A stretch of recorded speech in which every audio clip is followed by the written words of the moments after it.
ஆந்திராவில் 20 தமிழர்கள் சுட்டுக் கொல்லப்பட்ட சம்பவம் குறித்து உயிரிழந்தவர்களின் சொந்த கிராமங்களில் உண்மை கண்டறியும் குழுவினர் விசாரணை நடத்தி வருகின்றனர். இது தொடர்பாக அந்த அமைப்பைச் சேர்ந்த சரஸ்வதியிடம் நமது செய்தியாளர் ரமேஷ் நடத்திய நேர்காணலை பார்க்கலாம். இங்க பாத்தீங்கன்னா எல்லாருக்கும் வாழ்வாதாரம் ஒரு 6 மாசம் தான். மழை இருந்தாதான் அவங்களுக்கு பயிர். மீதி 6 மாசம் எங்கேயாச்சும் கேரளா, ஆந்திரா, கர்நாடகான்னு மரம் வெட்டுறது தான் அவங்க தொழில்.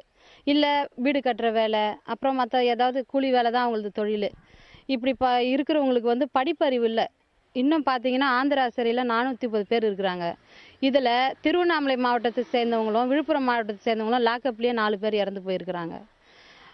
இவங்களோட நிலைமை பார்த்தீங்கன்னா எல்லாமே படிப்பறிவு இல்லாதவங்க தான். 430 பேருக்கு நாங்கள் லாயரை வச்சு சைன் வாங்கும்போது அதில் 250 பேர் கைரேகையை தான் ஒட்டுனாங்க. அந்த அளவுக்கு படிப்பறிவு இல்லாதவங்க. இவங்களுக்கு மரம் வெட்ட போகிறாங்கன்னு தெரியும். மரம் வெட்ட கூட்டிகிட்டு போகிற ஏஜென்ட் என்ன சொல்கிறாங்கன்னா, நாங்கள் முறைப்படி வனத்துறையில் ஏலம் எடுத்திருக்கிறோம், உங்களுக்கு எந்த பாதிப்பும் இருக்காது, வாங்கன்னு கொண்டு போகிறாங்க. அங்கே கொண்டு போகும்போது பிஎஸ்என்எல் அலைவரிசை, கவர்மெண்ட்டோட அலைவரிசை கூட இல்லாத பகுதியில் அவங்கள கொண்டு போய் வச்சுட்டு வேலையை முடிச்சாதான் நீங்கள் வீட்டுக்கு போகணும் அப்படின்னு அவங்களோட உடைகளையும் வாங்கி வச்சுட்டு 15 நாள் 20 நாள் கூட்டிகிட்டு போய் வச்சுக்கிறாங்க. ஒவ்வொரு டைமும் பார்த்தீங்கன்னா அவங்க நடைபாதையாக 3 நாள் 4 நாள் நடந்து தான் அந்த மரத்தை அவங்க சொல்கிற ஸ்பாட்டுக்கு எடுத்துகிட்டு வராங்க. அந்த மரம் பார்த்தீங்கன்னா இரும்பு மாதிரி இருக்குமா. அது இவங்களால மட்டும்தான் வெட்ட முடியும். மேடம், இதில் இன்னொரு சொல்கிறாங்க, இவங்கள பணத்தாசைக்காக நிறைய பணம் கிடைக்கிறது, இங்கெல்லாம் உள்ளூரில் பணம் கம்மியாக கிடைக்கிறது, வேறு தொழிலுக்கு சென்றால் அப்படின்ற ஒரு கருத்து முன்வைக்கப்படுகிறது. அது குறித்து சொல்லுங்கள். ஏஜென்ட்டுகள் எந்த மாநிலத்தை சேர்ந்தவர்கள் இந்த ஏஜென்ட்டுகள்? ஏஜென்ட் பார்த்தீங்கன்னா தமிழ்நாட்டிலையும் இருக்காங்க, ஆந்திராவிலையும் இருக்கிறாங்க. இவங்க எல்லாமே அரசியல் சம்மந்தப்பட்டவங்களாக தான் இருக்கிறாங்க. இங்கேயும் அரசியலில் சம்மந்தப்பட்டவங்க தான், இங்கே இருக்கிற கட்சிகளில் தான் இருக்கிறாங்க. அங்கே ஆந்திராவில் பார்த்தீங்கன்னா சந்திரபாபு நாயுடோட கட்சியிலையும் இருக்கிறாங்க, அதர் கட்சியிலையும் இருக்கிறாங்க. இவங்களுக்கு ஏற்பட்ட மோதலில் வந்தது தான் இந்த என்கவுண்டர்.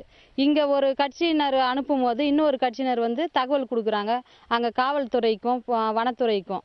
ஏன்னா வனத்துறையை தெரிஞ்சவங்களும் இருக்கிறாங்க இங்கே இருக்கிறவங்க, காவல்துறையை தெரிஞ்சவங்களும் இருக்கிறாங்க இங்கே இருக்கிறவங்க, அங்கே இருக்கிறவங்களும் அந்த மாதிரி தான் இருக்கிறாங்க. ஓகே மேடம், இதை நீங்கள் எப்படி கொண்டு போக இருக்கீங்க? இந்த 20 பேர் குடும்பத்தை எப்போ விசாரணை செஞ்சு இந்த குழு, உண்மை கண்டறியும் குழு எப்பொழுது அறிக்கையை தயார் செய்து அடுத்த கட்ட நடவடிக்கையில் ஈடுபட இருக்கிறது? கண்டிப்பாக இந்த ஒரு வாரத்தில் நாங்கள் எல்லாமே முடிச்சிடுறோம். எங்களோட லாயர் கிராந்தி சைத்தியன்யான்னு என்கவுண்டர் விஷயம் தெரிஞ்ச உடனே அவர் ஆந்திராவில் ஹைதராபாத் கோர்ட்டில் பெட்டிஷன் போட்டுட்டாரு. அவர் பெட்டிஷன் போட்டதுனால இப்போ என்கவுண்டர் பண்ண போலீஸுங்க மீது கொலை வழக்கு பதிவு செய்யணும் அப்படின்னு ஆந்திரா நீதிமன்றம் கொடுத்துருக்குறாங்க. ஒரு தீர்ப்பு நல்ல தீர்ப்பாக தான் இருக்குது. இது கடைசி வரலையும் இந்த மக்களுக்கு உண்மையான நீதி கிடைக்கிறதுக்காக நாங்கள் போராடிட்டு இருக்கோம்.